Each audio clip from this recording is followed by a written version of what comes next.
Hello friends, how are you all? Hope you are doing great at various aspects of your lives. Enjoying the Harappa Trilogy by Vineet Bajpai. We have shared our reviews on the first two books in the series. They are Harappa, Curse of the Blood River and Pralay, the Great Deluge. The conspiracy theory was widespread, the characters mighty, the prophesied hour was here, and we could not wait to get into the final installment to find out what the ultimate secret was. So, here are my thoughts on the final links in the chain of secrets. That is Kashi, Secret of the Black Temple.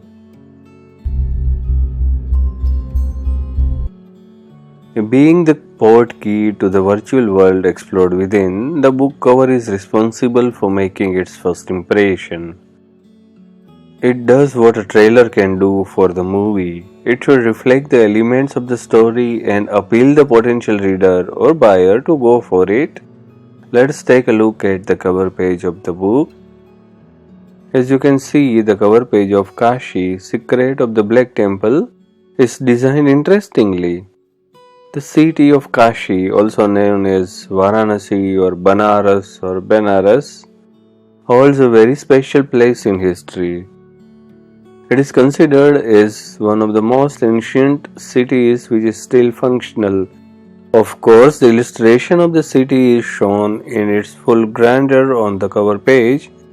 You can also see a mysterious eye is looking directly from the depth.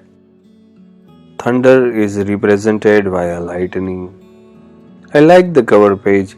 It is not only attractive but also creates a desired positive impact.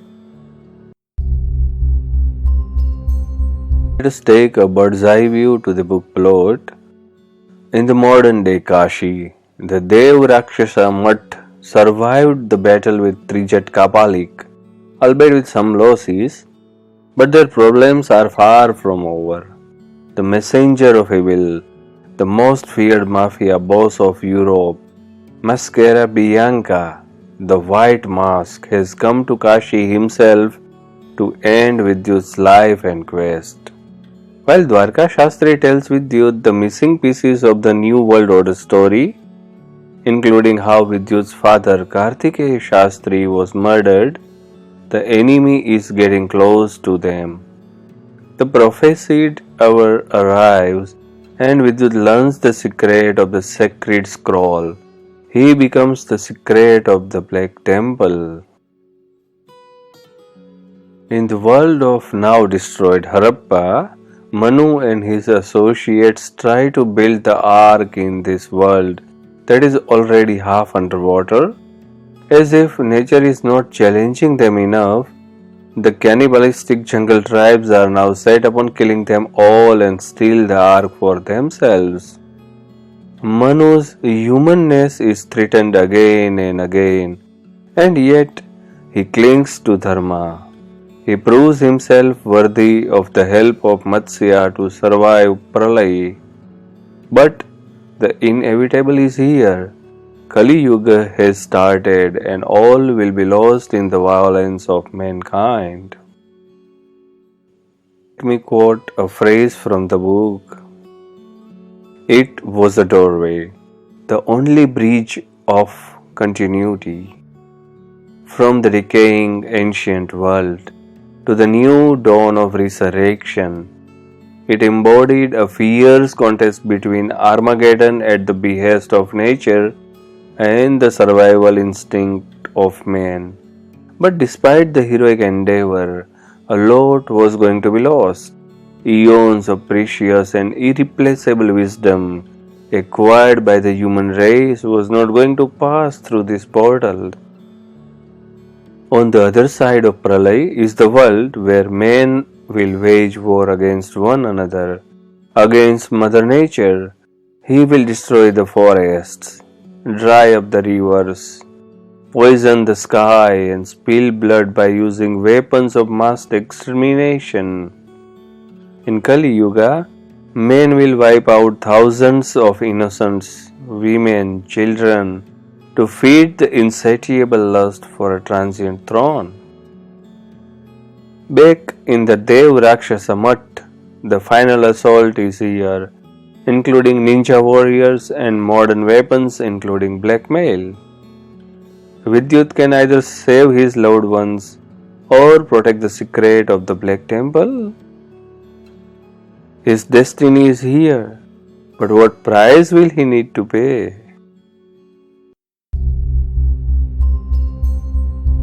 Being the last of the suspense thriller series, this book has a lot of pieces to fit as the reader gets a bit impatient after all the hype created for the final secret and the layer by layer revealing of conspiracies.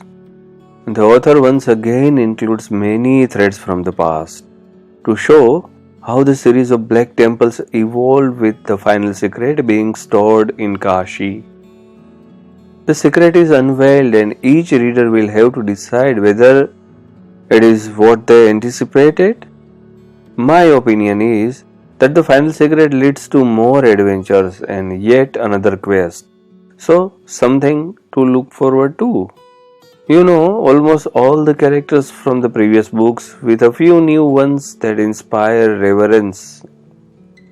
The Devtas are allowed to make a few mistakes, and you will have to get used to those even when you know they have capacity for much better. At every point on this journey of vengeance, you want Vivaswan to turn back, forgive and follow the path of spirituality. But that is not to be, and Vidyut stumbles a few times but finally arrives where he is supposed to and embraces his responsibilities.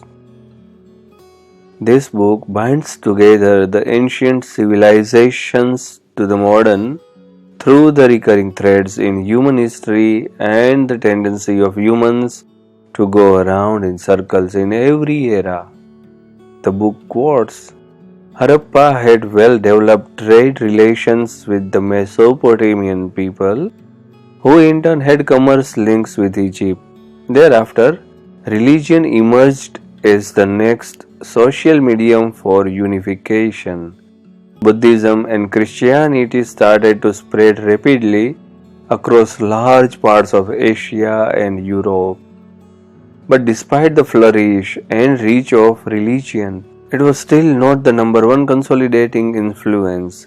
The greatest cohesive force by far was conquest.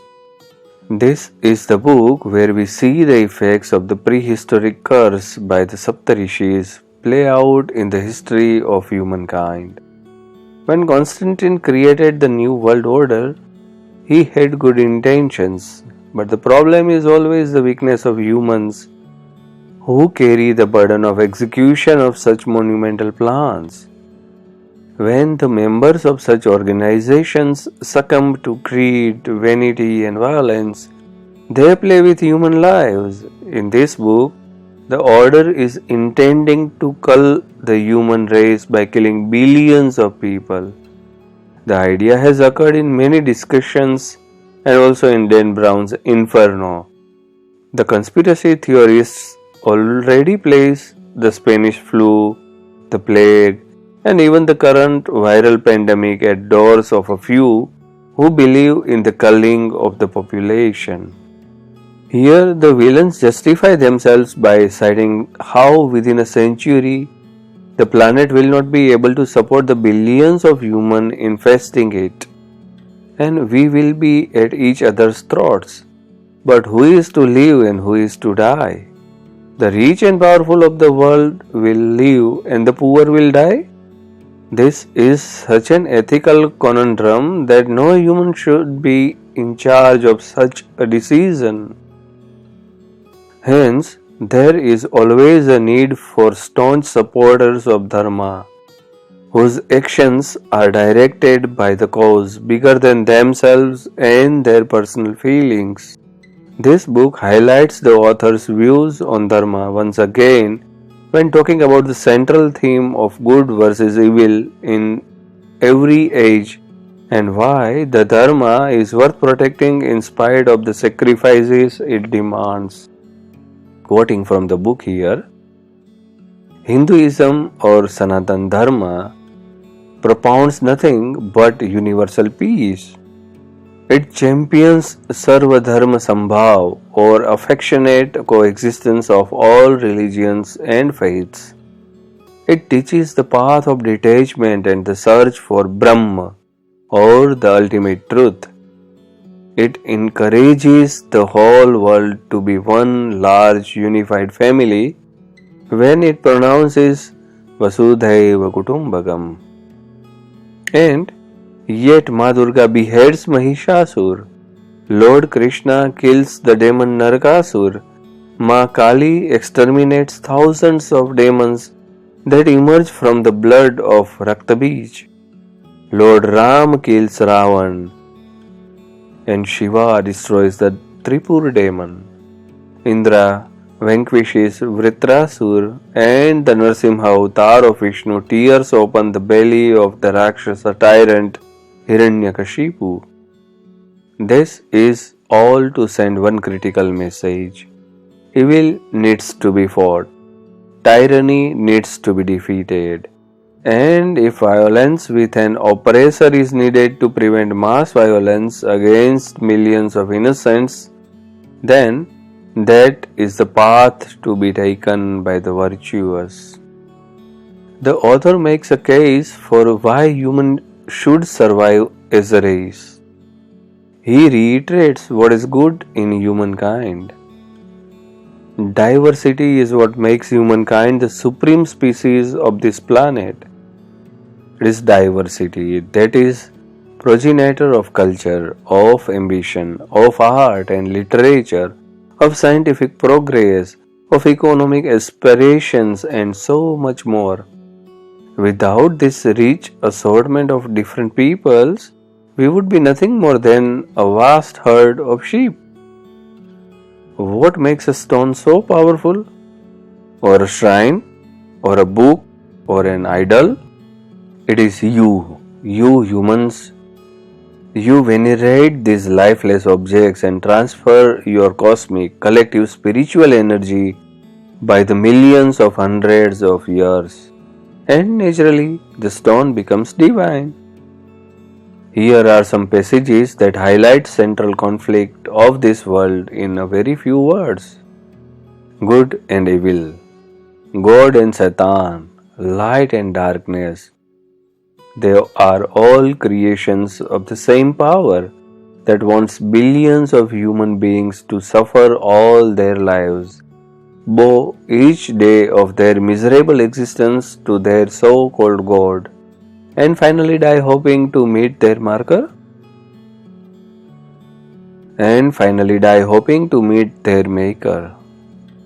Is it what your God has to offer? Pain, loss, tears, grief, illness, death? Man was an expression of God on earth. Man was an imp of the devil. Is there a misfortune greater than a heart filled with unbridled ambition? What throne can be bejeweled that its glimmer numbs the spirit to the pain and suffering of human souls? And how does it all end?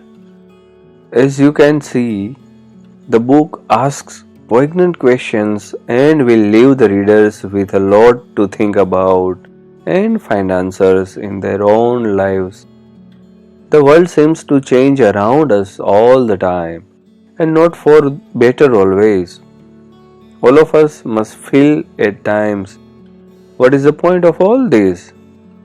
The games humans play, do they mean anything at all in big scheme of things?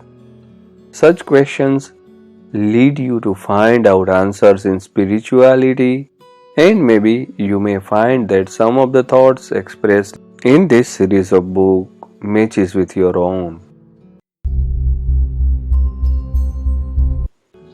To summarize, I can say an enjoyable segment in this journey of Devtas and Demons, of good versus evil, ThinkerViews rating would be around 7.5 to 8 stars out of 10.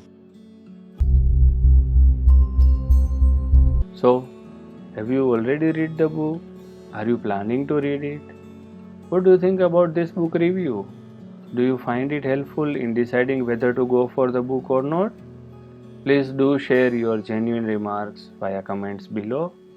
If you have enjoyed listening to the review, please hit the like button and do not forget to share it with your friends and other fellows whom you think such reviews interest more. Till we meet with our next podcast, bye bye, take care, namaskar.